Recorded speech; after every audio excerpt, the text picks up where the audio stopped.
घायल तो यहाँ हर एक परिंदा है, मगर जो फिर से उड़ सका वही जिंदा है। दोस्तों, स्वागत है आपका हमारे YouTube चैनल राधा की आवाज पर। दोस्तों, अगर आपने कर्म नहीं किया ना तो आपको कुछ हासिल नहीं होगा। जो समय आज आप खराब कर रहे हैं, कल वही समय खून के आंसू रुला देगा। मकान ऊपर से नीचे की ओर नहीं बनता, बल्कि नीचे से ऊपर की ओर बनता है। जो इंसान बिना मेहनत किए रोटी खाता है ना, चोरी की रोटी खाता है, वह कभी भी कामयाब नहीं हो सकता। सभी बड़े सपनों का कत्ल करने वाला जो शब्द है वह है आलस। साथियों, कभी सोचा है कि इंसान नंगा ही क्यों पैदा होता है? इस एक बात को आज गहराई से सोचना कि पैदा होते वक्त किसी भी इंसान के तन पर वस्त्र नहीं होते। प्रकृति उसे कुछ नहीं देती, खाली हाथ भेजती है। होना तो ऐसा चाहिए था कि इधर बच्चा पैदा हुआ, उधर कुदरत ने आसमान से उसकी जरूरत की सभी चीजें टपका दी। गाड़ी भेज दी, मकान भेज दिए, ऐशो आराम की सभी चीजें भेज दी, खाने पीने की चीजें भेज दी। ले भाई, खा पी ले और ऐश कर। लेकिन कुदरत ऐसा कभी नहीं करती। क्या कुदरत के पास ये सब चीजें होती नहीं है? जरूर होती हैं, पर कुदरत कहती है कर्म कर, जो चाहता है मुझसे ले ले। तेरी जरूरत की हर चीज इस दुनिया में मौजूद है। तेरे मन में इच्छाएं जन्म लेती रहेंगी, लेकिन कर्म करके तू अपनी हर इच्छा पूरी करते रहना।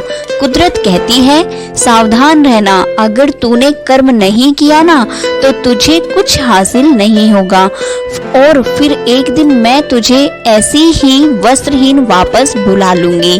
पृथ्वी का सारा वैभव तुझे पृथ्वी पर ही छोड़ना होगा, कुछ भी तेरे साथ ना जाएगा। सुख और दुख मेरे यह दो दूत तेरे साथ रहेंगे हमेशा। तू जैसे जैसे कर्म करेगा तुझे वैसे वैसे फल मिलते रहेंगे। साथियों, यह है नेचर का चमत्कार।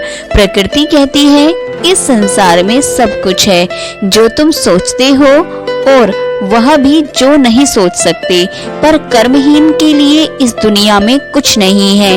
गोस्वामी तुलसीदास जी ने बेहद शानदार लिखा है कि सकल पदार्थ है जग माही कर्महीन, नर पावत नाही। यानी इस संसार में सब कुछ है जो तुम्हें चाहिए, लेकिन जो कर्म ना करे उसके लिए कुछ भी नहीं है। गांधी जी कहते थे सबसे बढ़िया कमाई पसीने की कमाई है।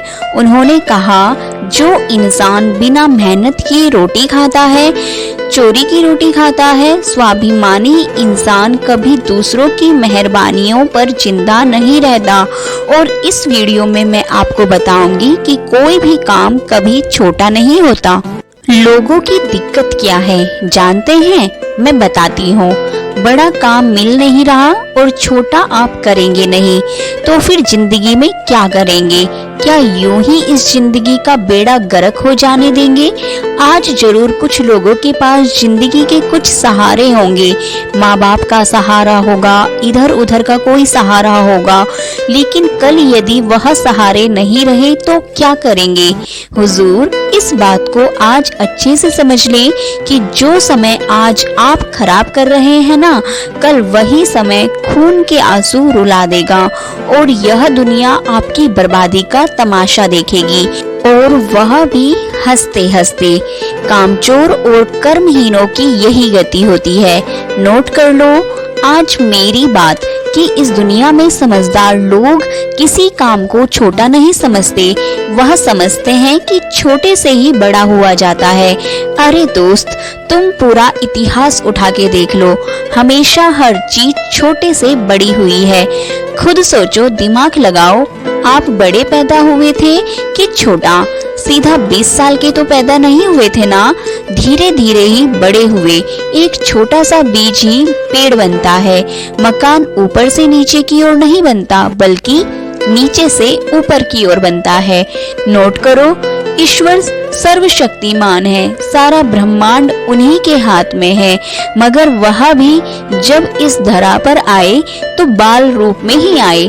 फिर चाहे राम हो, कृष्ण हो, नानक हो या कोई पीर पैगंबर, प्रकृति नेचर हमेशा छोटे से बड़े होने को सपोर्ट नहीं करती, इसलिए किसी भी काम को कभी छोटा मत समझना।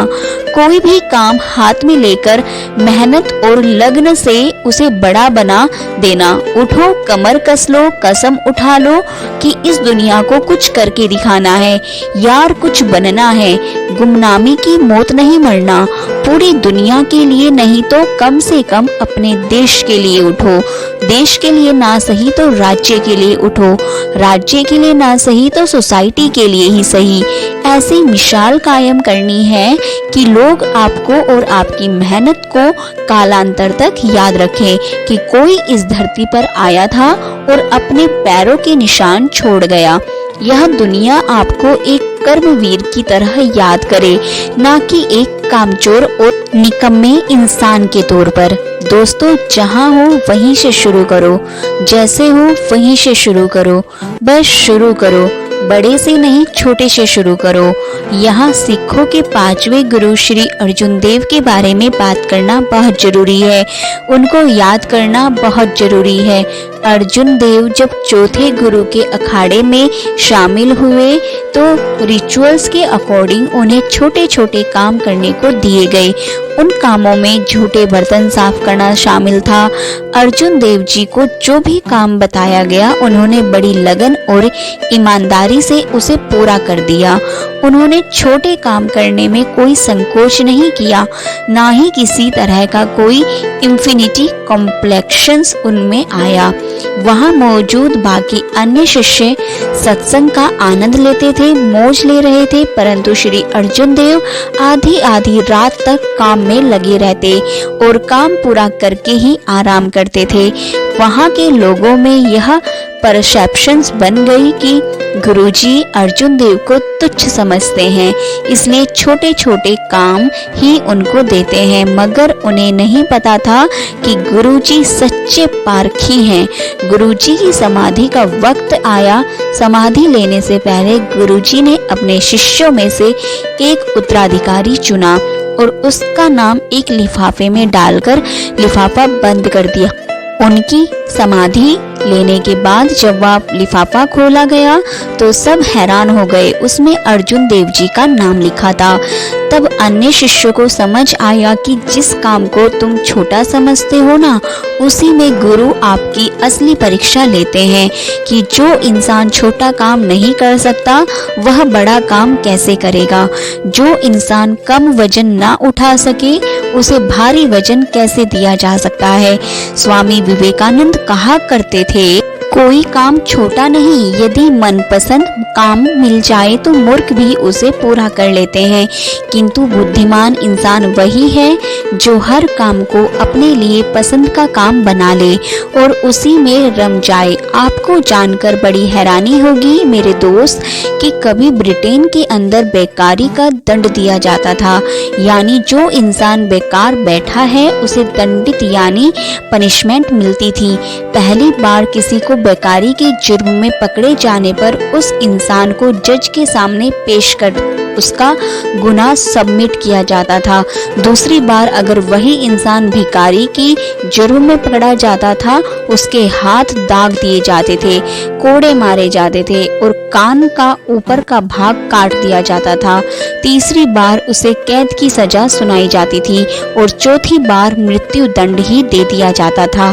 और यह लॉ सिर्फ ब्रिटेन में नहीं था, पूरे यूनान में भी बेकारी के अपराध का दंड भोगना पड़ता था।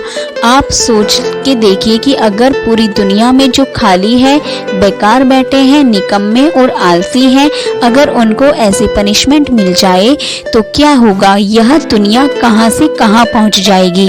सभी बड़े सपनों का कत्ल करने वाला जो शब्द है वह है आलस। आलस एक बहुत ही मीठा दुश्मन है। यह बड़े धीरे से आपको बोलेगा, अरे भाई अगर थक गए हो तो थोड़ा आराम कर लो, क्यों शरीर खराब कर रहे हो, कोल्हू के बैल की तरह लगे हो, थोड़ा आराम करो, काम तो रोज ही करना है। इस आलस की वजह से ही खरगोश जैसा जानवर कछुए से रेस हार जाता है कि चलो थोड़ा आराम कर ले।